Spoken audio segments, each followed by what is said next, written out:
Switching back and forth. The screen. When they see the screen, do they hear us? Oh, okay. That's very good to know. Okay. You'll be in the middle of, it goes dead. Well, you know what we can do? What can we do? I got a great idea. I'm trying to figure out what we can everybody is waiting desperately and patiently for the raffle drawing. I'm not so patient. We could, well, what they're trying to be. So we could just be, we could be the clock. We could do this for the next hour, you know. And we could be like a cuckoo clock. And every 15 minutes, you know. You know, like every 15 minutes, you know. And then we go.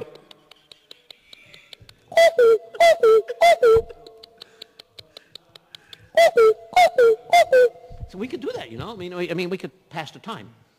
Or actually, we just passed the time. Okay, so. Jeder sagt mir, du bist gut, ein bisschen. You know, a moment man sagt sich in Yiddish, ist doch eine halbe Michigan? Und ich sage, no, eine ganze Michigan. Yeah. Anyway, so I think it looks like there's some movement there. I don't know what the movement is. Yes. I think, sir, you're blocking the screen. Sir, can you hear me? We have to scream loud. It's across the... Iran went dead again. He blocked the screen. Iran went dead again. Excuse me. Thank you, sir. He heard me all the way across. Because you know what? The same way we hear their music, they hear us. So we have really? To, you know, it's 8:30 in the morning. And they understand so let's try to act. Do we understand them? Let's try to act like it's 8:30 in the morning. Ooh, there's some rabbis there. Uh-oh. And we really have to... Would have jump or tapuzina. You recognize any of them? I don't know, but not any, whatever. Nafshi Chonda. Mordechai ben David. Let's listen. Shh. Ooh, this sounds nice. Either that guy doesn't have a tripod or he has a very nervous hand.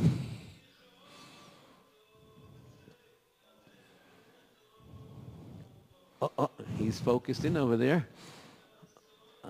Sharpshooter. Oh, well. I wonder who's that Rebbe on Looks the right like a Chashav Yid. I think he's going to be one of the... The one who's going to read the drawing? The number. He's going to go 1, 2... Oh, they're calling you? Somebody's calling on the phone. Maybe he's calling America. He's calling I think he called somebody. Is he calling you? No, he didn't call. I thought he was calling us to tell us the winner. I hope he's not ordering sushi. Well, they have fresh sushi. It's 8:30 in the morning. We almost got the ceiling again. By the way, his video camera is he's halfway done with his battery on the video camera. Oh, it's showing that little projector thing. That means battery dead? No, before, on the other side. So why do you keep on picking different faces? Okay, cool. Let's make this a little, interesting. Yes. Okay. Because our people just listening. What would you like to do? By the way, if there's anybody that's listening that knows my phone number or Rabbi Erb's phone, text us. Because we want to know if anybody's actually listening. That's a great idea. That's a great idea. Or they can email. If they have an email, laylshishi@gmail.com. L-A-Y-L. He's sleeping. Well, S-H-I. You think I wish... Can we do that on like... Wait, we be on right. Okay.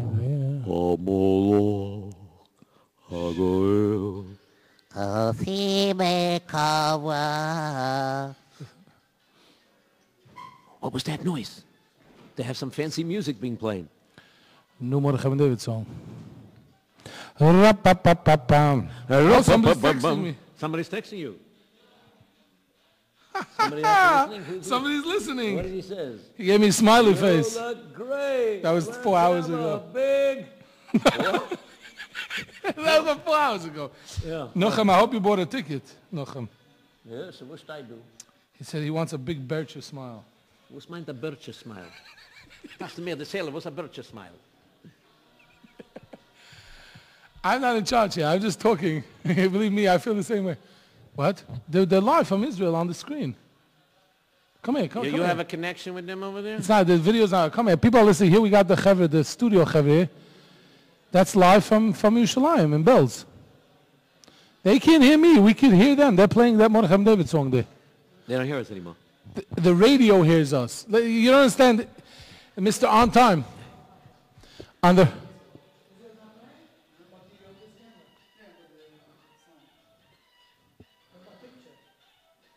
A picture on the... Is me? They see you. Wait a second. They see us in Israel now? Yeah? Hi, everybody! Everybody, hello, come on, how would I do it?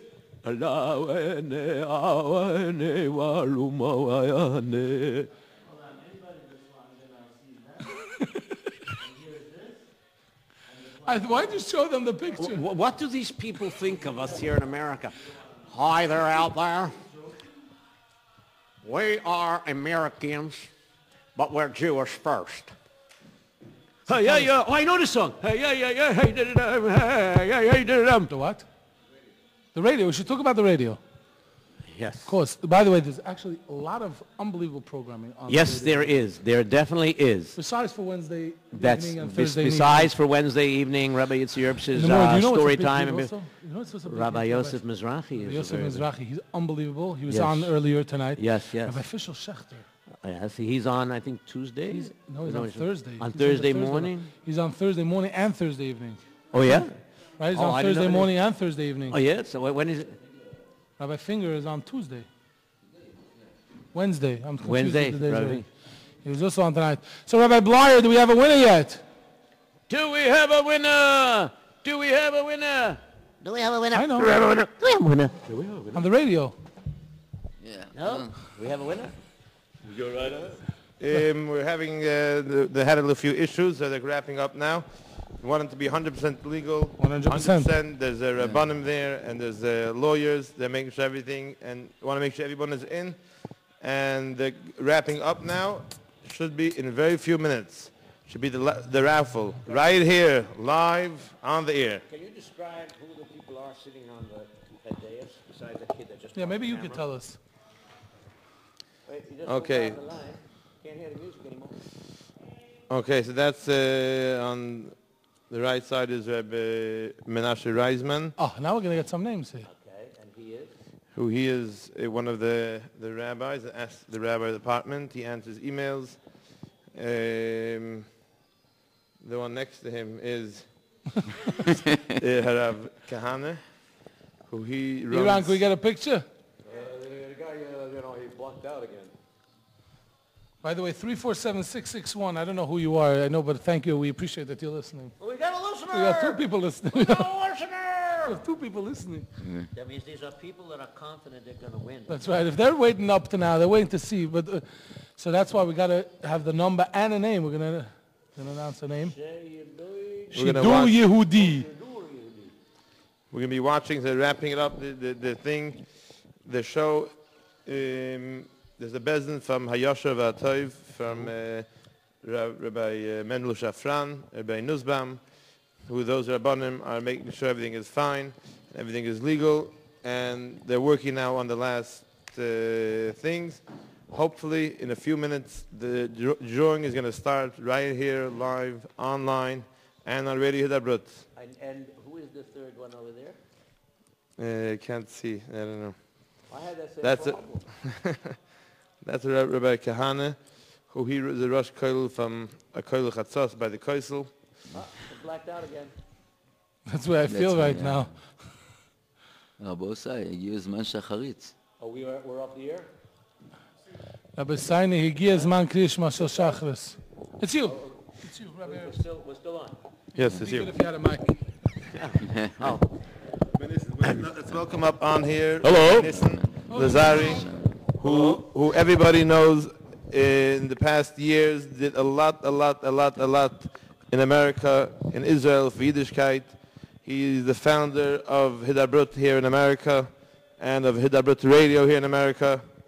It's a big pleasure to have him here on the show. Rebbe Nissen. Oh, Yeah. so what do you say? So what do you say first of all? Good morning. Good morning, you know.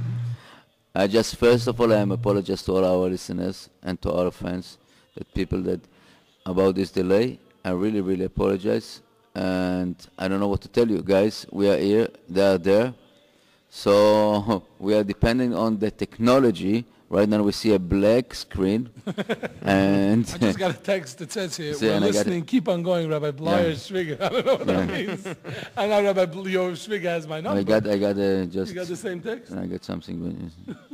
So who's listening? We don't know. I don't know who's listening. I People are I know that I just get Live, it. because we'll get phone calls. Yeah. Oh, we're going to call your name if it's you in a few minutes, okay? Bye. I really Yeah. apologize. I even got an email. Yeah. Hello? Hello? And it seems like the restaurant want to pick up the chairs on us, you know. And they won't- Yitzchak wants to know if we have any extra sushi. It's just the email I got at Leil Shishi. If you want to send us an email, you can send me an email right now, leilshishi@gmail.com. L-E-Y-L. Does he Shishi, shishi. Does he take recycled sushi? I'm not going to ask what that is. Well, if you like the way sushi looks, remember what, what's his name? You remember Rabbi Eichler? Eichler said it used to be used as bait. Bait. You're waking him up. One thing I know for tonight, He's afraid we're of not sushi on and time.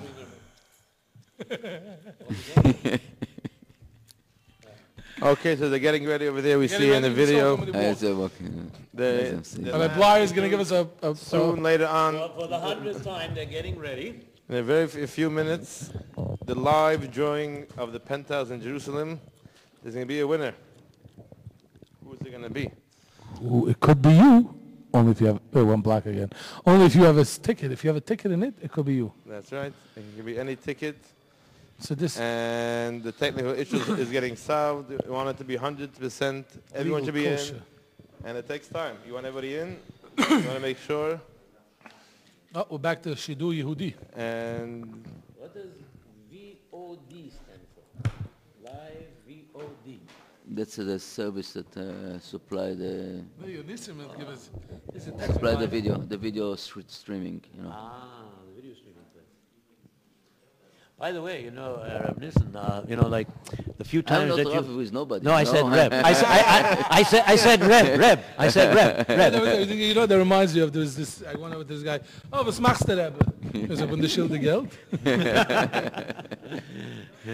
No, I said Reb. It's a chashuv title, Anyways, but sometimes you go on the air on Wednesday, no, Sundays. The four meaning, the Dalit meaning. And I want you to know that when you speak about your past and you speak about your experiences and you share them, and then you point out that through what you went through, you show and you see that what the true light is, and then you try to share that with the people. It's very good because the program, the Arbat Aminim, is idea that come with a vikuach with a Hasidic guy.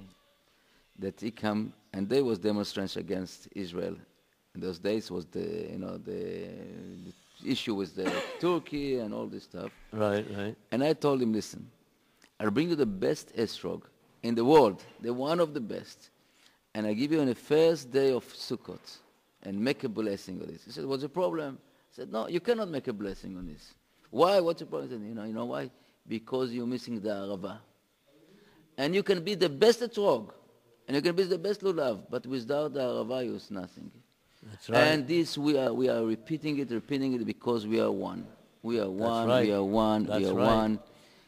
Doesn't matter. We have even Belel said that we're talking with Rashaim, with the Chachamim. We're sitting together. We're sitting together. 100%. And we cannot just say, I'm better than you and better than that. It's Chas v'Chalila, Unfortunately, that's what happened. Right. But we want Mashiach. We have to be very sensitive also. It's like part of Kiruv Choikim is very interesting is that, sometimes, a frum person sees a friar. Yeah, okay.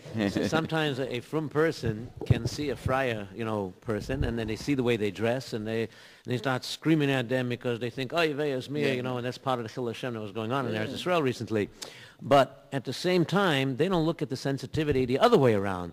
This person who doesn't understand tznius in the same way that supposedly the frum person does. You don't expect from a Tinok Shenishba to understand what is tznius. Right. But I'm saying is, but when they approach with this, the rough stuff and to spit at them and throw and things like that, what ends up happening as a result is that the other person says, I don't understand you. It's 90 degrees outside and you're dressed in these long robes and everything, the kapotas and everything. So the same way, this person can't, they don't look at the Tinnik Shenishbu. They don't look at that way. You know, yeah, but okay, I was one of those. I was one of them, and Yes, I know exactly. I remember, you know, when I was in your place, I remember seeing your before and after photos. Yeah. Usually people put up before photos, you know, when a person weighs 600 pounds, and then the after photo when they lost about 550 pounds, you know. But your motorcycle days, or whatever it is, I saw that picture, and then I saw the way you look now, and I said, who is, so I was there before you came in at that time, I don't know if you remember, and I asked, like, who is that? And he says, that's Reb Nissen. I said, so then who is that? That's Reb Nissen. You know, I said, wait a minute, this his brother? You know, whatever it is. And they told me the before and after. But it's, you know, like, it's mamish like, it's a whole thing. You know, like, when some people ask me, you know, they sometimes, you know, they have a lot of conscience. They say like this, you want me to be frum? You want me to be religious? I should keep Shabbos, I keep this. I mean, take a look at this person and that person. And I said, listen, a person could be false. A person could be a sheker. It could be an emes sheker, you know. It could be mamish like a real emes sheker, so to say. It could be a shakran, but a Kadosh Baruch Hu and his Torah, it's all one. It's emes, and therefore the Torah is truth. And a person is mamish like, they have to understand that the Torah is truth and a person could be false. Because a lot of times, sometimes people go off the derech. You know, we're not talking about the Tinnik Shenishba. We're talking about, let's say, if a person is born from, he goes to yeshiva. And sometimes what happens is, when he's in yeshiva, what ends up happening is, as a result, you know, like he had a bad round with a Rebbe or something like that, and he goes off the derech. And he blames it on the Rebbe. You blame it on a religious. Yes. It doesn't blame so what it I tell him, in what I tell such a person like this, I said, let me ask you something. Do you ride a bicycle? Well, of course they say, yeah, who doesn't ride a bicycle? And then he says, then I say to the person, I says, tell me, when you rode your bicycle the first time, when you tried to ride a two-wheeler, did you ride it right away? No, you know, first I used training wheels. After you took off the training wheels, did you fall down sometimes? Did you bruise your knee sometimes? And they would say, yeah, sure, I bruised my knee. And I would ask them, so you bruised your knee, you fell down, but you got back up. And you went back on that bicycle, and you kept going back, no matter how many times you fell down. And why? Because you wanted to ride the bicycle. But here, a Rebbe gave you a patch, a Rebbe spoke to you the wrong way, a Rebbe was insensitive to you. Right away you say, no Yiddishkeit, no, Torah is no good. You're looking, I tell the person, you're looking for an excuse. Because when you fell down, when you're riding the bicycle, you know, no problem, you got back up. So here you're looking for an excuse. And this is what I said. A Rebbe is just a human being. A Rebbe is a human being. And a Rebbe could make mistakes also. There's no question. We talk about this many times in the program about, you know, the rabbis that, and we beg the rabbis to be a little bit patient, stuff. Right. But I want to tell you something. Yes. That when somebody approached me at this point, you know, that, oh, you see this guy, he's with a PS and then his beard and a yarmulke, what he did, you know, he's stealing here. Right. I said, listen, don't let the Jewish people to kill the Judaism. Right. Because the Judaism is a real emet. Emet, Torah is emet, and the way of the Torah, you know.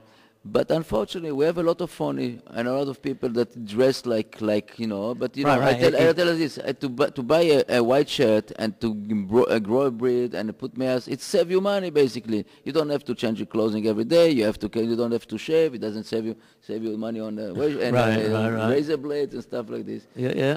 So you're coming here, but you know, when you are taking seriously and derech avodat Hashem, you know, and going to follow the Shulchan Aruch, you know, basically from the morning you say Modeh Ani, and then you get right. It's Judaism is not a religious, it's a way of life. That's right. A way of life. Right. You cannot say I belong to the, because to be a Jewish you have to belong to a way of life. Right. That's why we always stress when we daven Meir, we always say in the tefillah, we say Ki Heim Chayenu. Yeah. So it's our life. You know. It's every single minute you're under control. You're under, you know. And I'm telling you, we spoke about anger and stuff like this. I was very, very angry person. You know, I could fight with a 6 foot. You know, people, you know, I don't have a finger that should not cut bruises because my anger, you know. I didn't see him. You know. And people used to tell me, oh, please calm down. I said, listen, it's my nature. You cannot tell me. I just born like this, you know. Right. And then we start learning, you know, learning the Torah, learn Musar and stuff like this. You see that basically, yes, you can control. Can you change? It's difficult to change one midah of yourself, you know, the characteristic.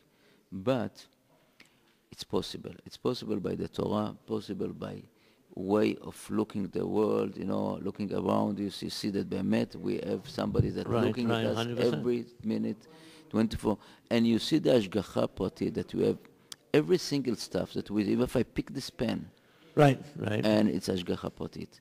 I walk in the streets, and so many stories happen to me with Ashgacha Pratit. Unbelievable. It's unbelievable. You don't believe that there were things that I thought it happened to me. In the end, 100%. it's become That's the best why thing people don't realize when they say brachas in the morning, and they say the bracha Pokei Achirim, they say Pokei Achirim, but they don't say Posei Achirim. We're not thanking Hashem that He opened our eyes, because, okay, it's nice that you open your eyes. But we're saying Pokeach because Pokeach means to see something very, very clearly. And our tefillah is not just that we should open our eyes to see. It's a nice thing to see. But we want to see things, and we want to see the godless haboireh. That's what we want to see. Now, I remember of a Victor Mill at Zetzal. He used to walk around sometimes with apple seeds in his pockets and things like this. And one of the main reasons was because he wanted to see, he would show people, take a look at this little seed. Can you just picture it for a moment? This little seed can grow into a tree and bear apples. And it's interesting to think about. You take the seed, put it in your pocket, water it, put dirt in your pocket. It's not going to grow because it says Tadasheh Oretz Desha, that the earth vegetate. And when I ask people, I says, take all the scientists in the world, ask them, why does a bird fly, up to the sky and doesn't fly in outer space? Of course, they're going to tell you, well, there's no air outside outer space. Like if they fly above the atmosphere, it can be. And then I tell them no, because it says, that they should fly al pnei rekiah shamayim, upon the face of the sky of the heavens.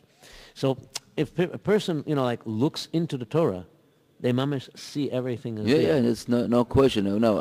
We spoke about the water, for example. The water is the only element in the nature, basically, that don't act like the nature. Right. This is, and it's also free. It's free, but it's so complicated because you're talking about water, for example. You see, it's clear and it's not. But you start taking from the scientific perspective. First of all, the water is built from a highly explosive material, H2O. Right. And this is basically you create bombs from this materials. Right. And when you combine it together, it's become good boys. That of Yerushalayim. Makor HaChaim. It's exactly like the Torah. And we talk about that this is one of the things that the Kadosh Baruch Hu created, give us a sample, to show that not everything is nature 100%. This is above the nature. Right. This water. Right. Water, because without the water, if water behave like above a regular, so it won't exist in life here. It won't exist life. Right. Because the water will sink down and the ocean will be freeze like this. When the water expand, would create like a kind of coat insulation above the oceans, and the fish can live, and that's how the cycle of basically. And now, if we're talking about this Parashat Shavua, was the man. Right. Man, numerical number is also 90. Right. And Mayim is 90. And man is also above the nature. Was something that we're above nature. Kadosh Baruch Hu just give us, the man and the... And that's the zchuyot of this and that. And it's amazing when you start looking deep on every single item in our life. 100%. It's a fantastic. 100%. I used to be a first grade Malamed, until I retired from being a Malamed after 31 years. But one of the things I used to do is I wanted to make the Chumash more interesting to them every day. So whenever we chazed, I would add another pshat. Now, in order to do that meant I had to look for other pshatim. So, one other Rebbe from a different yeshiva asked me, how much can you say? What could you say? So I said, well, what do you say about when it says in the pasuk, Vahi erev, vahi vayke yom echad? So he says, you translate. And it was evening and it was morning, one day. I said, so how come it doesn't say Vahi Yoim, Vahi Laila? So he looks and he starts thinking. He looks quickly at the Rashi. Rashi doesn't say, Uncle doesn't say. It's a very interesting concept. It should say Vahi Erev, Vahi Vayke. No, it should say Vahi Yoim, Vahi Laila. Because after all, the earlier part of the pasuk said, it said that, that Hashem called to the light, he called day, and to the darkness, he called night. And then it says Vahi Erev, Vahi Vayke. What's going on? So there are some pshatim that talk about, that Hashem had Rahmanas in our eyes. He makes it get darker and slow, whatever, slowly but surely, and then gets lighter, slow. But there's a big shaila that people don't stop to think about. Is, again, the Torah is written without nakudos. So when all these missionary people try to, say and translate their way, but you can't, and you can. And that's why when it came to Ches Tevish, there was a lot of tzaddikim that fasted because the Torah was translated into Greek, because you can't take it like that, because the meanings. So when you look at Vahi Erev, Vahi Voike, you got to stop and you got to look. Erev comes from the word oroiv, which means to be mixed up, a mixture. And Boker comes from Biker, which means to see something very clearly. So now, when you think about it, it says Vahi Erev, Vahi Voike. Now, when Hashem did the darkness, it represented evil, and the light represented goodness. So he first had darkness, because sometimes a person thinks, like, oh, I wasn't born a goody-goody two-shoes, so therefore I can't be very good. So, but no, out of darkness you could pull good. So now, who becomes bad? I mean, can you imagine there's a bank, and there's a guard standing by the bank, and all of a sudden the guy comes in and he says, excuse me, I'm coming to rob your bank. Could you stand aside, please? Nobody's going to do that because it's an armed guard. So who's going to do that? Only a Meshiggah, right? So the same thing, if people understand and recognize that HaKadosh Baruch Hu runs the world, and they see all this simonim, you just have to open up your eyes and look, and they see it, so who would go over and do an Aveira? Obviously, it's somebody that's all mixed up. So therefore, how do you get mixed up? Imagine a child. This is what I used to tell first graders even. I said, imagine the first time you gave a lie. The first time you said a sheker. What did you do? The Rebbe says, did you do that or did you not do it? And the kid starts, but he doesn't want to get in trouble. So after a number of times, he says, no, I didn't do it. And the second time he lies, did you do it? No. The third time that you ask him, did you do it? He goes, of course not. What are you talking about? Me? Must have been someone else. It becomes easier. So that's why, if you notice... I just want to give an update, and then you'll be able to, I know this is important, what you're saying is amazing, Rabbi Herbst and Rabbi Nissim, but I actually just spoke live to Yerushalayim, and the lawyers are giving the final approval. They say within 3-4 minutes they're going to start the actual raffle, and then we're going to be able to say the number, and then within 2-3 minutes after the number... We can say Shechianu. 2-3 minutes after the number, we're going to have a name. So, good. The Kursh might be so I got to finish this shot real fast. No, you'll be able to see when they actually start, and that's when you'll stop. Okay, very good. So what ended up happening is like this. So just like it gets darker slowly, so when a person goes off the derech haTorah or goes off the bad way, it starts slowly. Then it gets so dark that they can't see, and they think their way is good, but then they realize it's bad because they can't see. So when they come to do tshuva, like it was said before, like when they had the panel of the people that were doing the kiruv thing, the kiruv panel, so they pointed out that you just don't jump into it right away. Let them pick a little at a time. So the same thing, when a person does tshuva, he does one thing at a time, little by little. So when it comes morning, it comes slowly, the light. And then eventually, you reach a point where you see the full light, that there's no turning back. And so that's why it says in Pasuk, Vahi Erev, first it was evening, because the guy was mixed up, and then he went off to derech, but then he realized it was wrong, and he wanted to do tshuva, but he can't do it right away. So Vahi Boker came slowly. But now a person could say like this, I was bad, tomorrow I'll do tshuva. But in essence, the Pasuk is teaching you, no, you don't have to wait for tomorrow. You don't have to wait for tomorrow. You do tshuva today. So what are you talking about? Because the Mishnah in Pirkei Avos tells us, do tshuva before, I forgot the word, what is it? The person does tshuva a day before he dies, right? So you don't know when you're going to die. So the Pasuk teaches you beferish, Vahi Erev, Vahi Voike, Yoim Echad, not Yoim Rishon, Yoim Echad. You could be bad and then still do tshuva in the same day and be good in that same one day. You don't have to wait till tomorrow. Once you recognize you're doing bad, don't say, okay, I start off the bad, let me take it easy tomorrow. No. You have to do it like on that same day. You can do it. So I used to teach it to first graders. No, very good. And when a lot of other rebbeim didn't do that. But I'm saying is but this is just another example of that if a person delves into the Torah, they delve into it, they mamish can see things that are unbelievable. Yes, that's right. We can sit here up to the next lottery and see next year, and we talk about it. 100%. And hopefully, but our listeners and our loyal listeners, they're really waiting, and our families also. and almost זמן קריאת שמע של שחרית. Oh, yeah. I think my family's sleeping already. Yeah? Yeah. Yeah. It looks like it's getting closer. It's 2-3 amazing. minutes. Wow. That's funny that they're first waking up over there. Yeah. We're falling asleep That's, over there. yeah. Yeah. Wow. Yeah.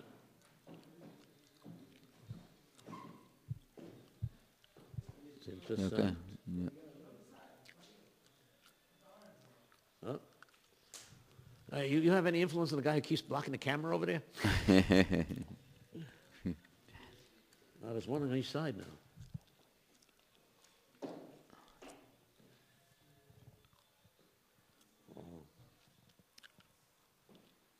Oh, it's moving away. Yeah.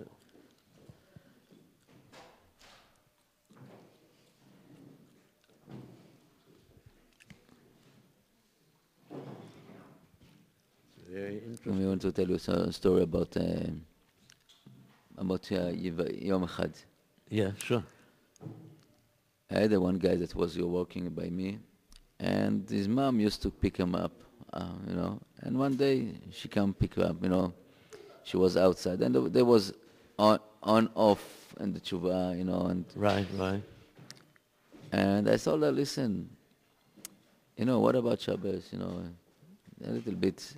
She told me, what, Nissim, I just might start my own business, new business. I have a very little. It will be one day. It will be one day that I, Baal Tshuva. I said, Chaval, it's really, you start talking about it. I said, don't worry. I'm telling you, not even a week later, this lady get to in a coma, in hospital, young lady, Right. 47 years old, in a coma in hospital, and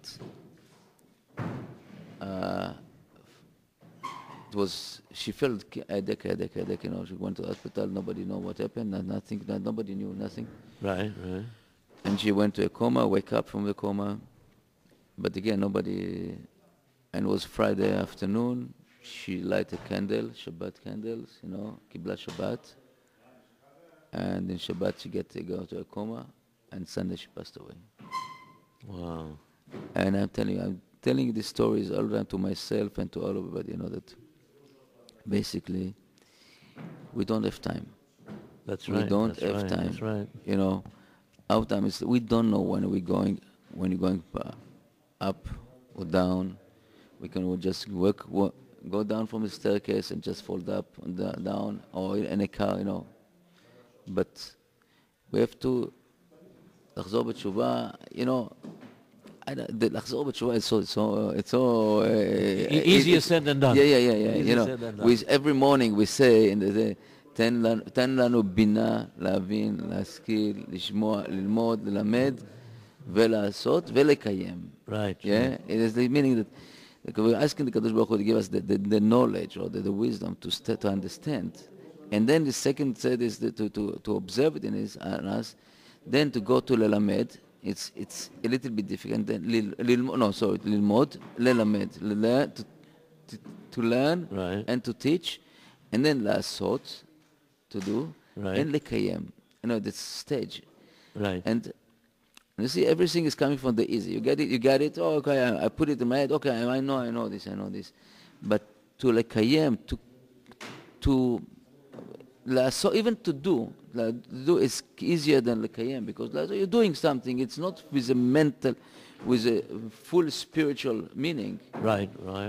There are thoughts, but lekayem, it's something that you are really mekayem, is with the spiritual and the doing.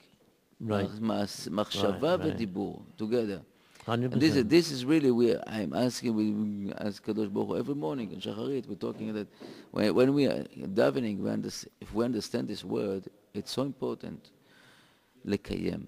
Okay, when you're doing something, do it from all your heart. Do it with the kavanah. Trying to do 100%. It's like when we say Mizmor L'Soid, give to us Hashem b'simcha. B'simcha. Yeah, because if we don't do it with simcha, then bad things happen to us. Yeah.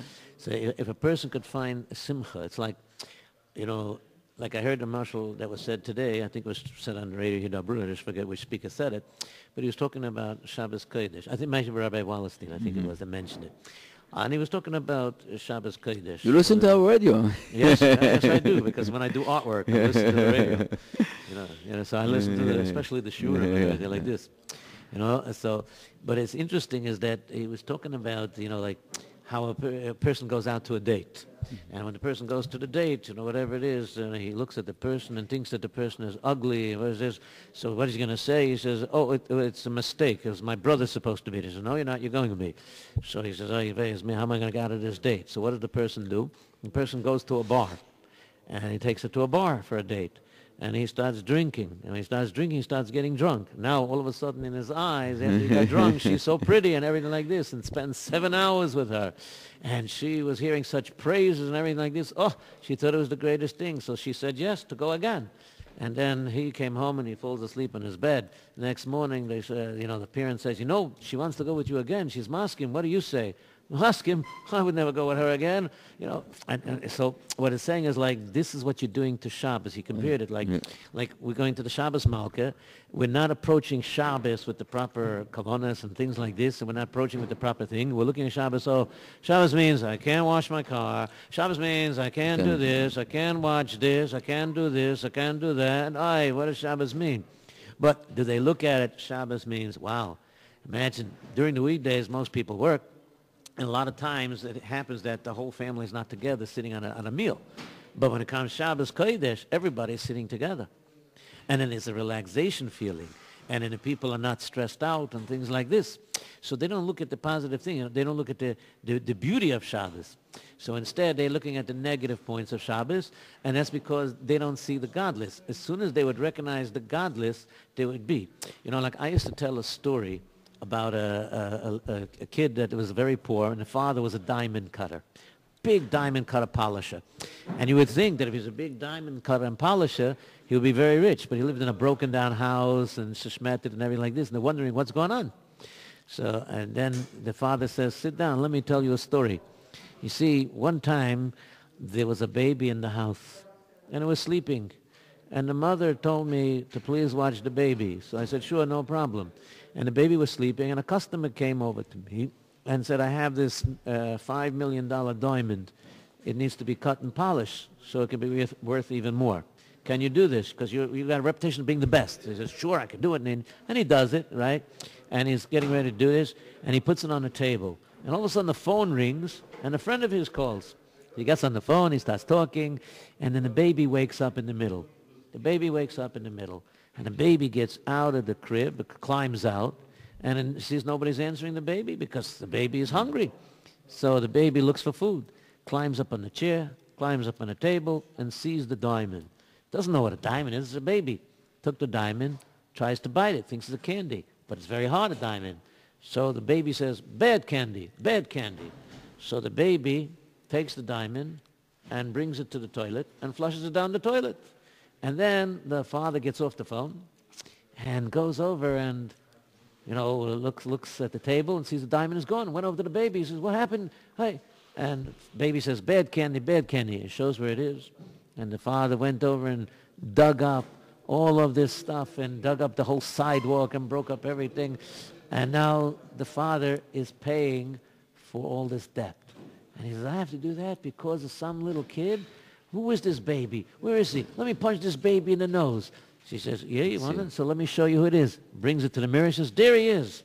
And says, but Tati, that's me. That's right. When you were a baby, you didn't understand what a diamond is. Right now, you're old enough to understand what a diamond is. So right now, you would never throw out a diamond. If a person looks at a mitzvah to recognize its value, they would cherish it. Yeah. They would cherish it. But who could throw away a mitzvah? A person that doesn't understand it. That's a very good story. Yeah. It's unbelievable.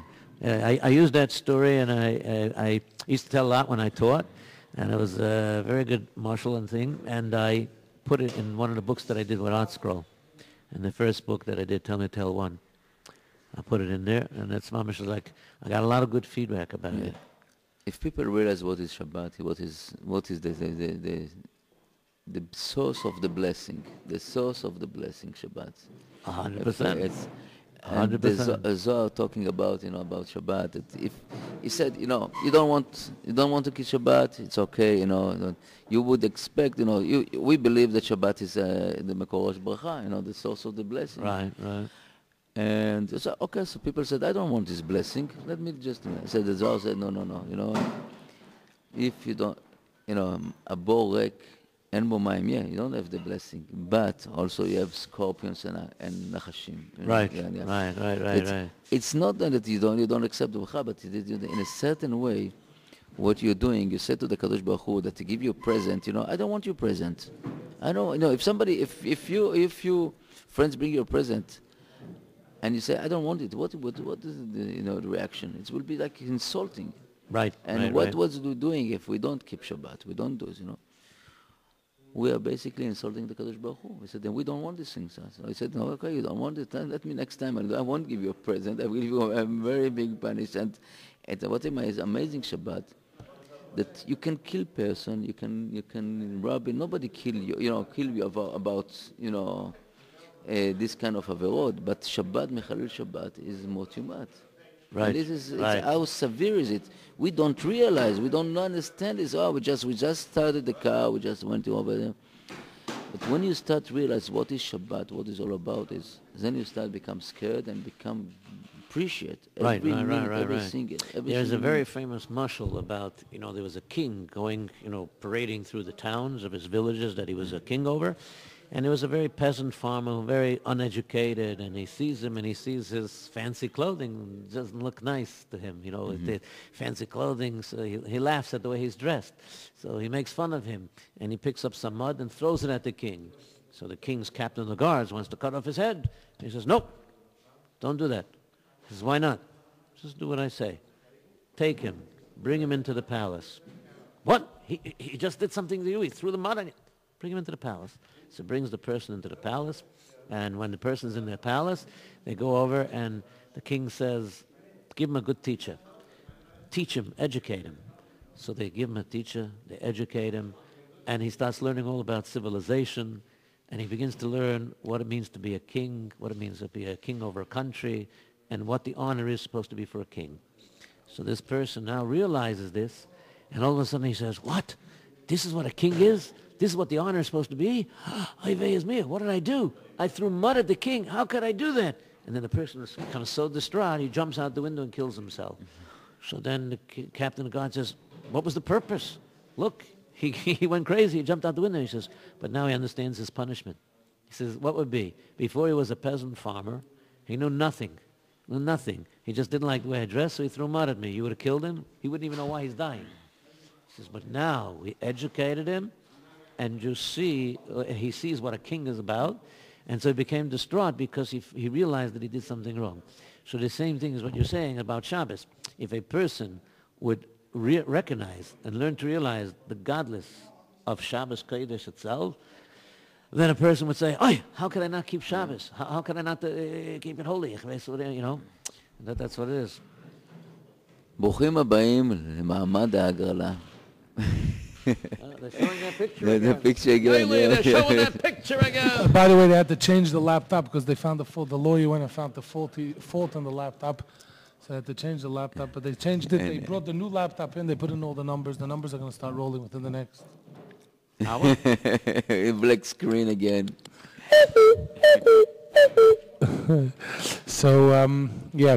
Anyway, anybody who's listening, Rabbi, we do want to thank. I got some. People listen, I know people. You got a few emails, but we got to thank Rabbi Erbs and Rabbi Nissen for. I don't know. I can't talk anymore at this point. But the truth is, I did 5 hours before. Yeah, Yes, you did. Okay, so Yossi Green helped you a little bit. Rabbi Erbs helped me a little, and the panel helped me a little. But it was hard coming up with those questions that people sent in. Yes, it was. It was. Some of them were good questions. Yeah, but this pen really works, don't it? Yeah. Okay. Baruch They're Hashem. still showing the sign of the Bruchim Abayim, the Mamad Hagala. Meinster, this is I think one of the biggest prizes in you know, How much is this apartment worth? a lot. Yeah. I think I said Well, before, what- more than you and me make. Well, that's no raya. It's That's not no my- raya. not- That's no, not no no. raya. Anybody can do that. Yeah, we can combine three of us. We can combine all of them. Was it like worth $500,000? Nah, more. More? Yeah. Penthouse is That's worth, it. yeah. Yeah. It's like close to $1 million or something. But because fully furnished. And somebody donates this apartment, or it's taken out of a percentage You have to of ask them, the... they'll probably know. My Rabbi Mordechai ben David.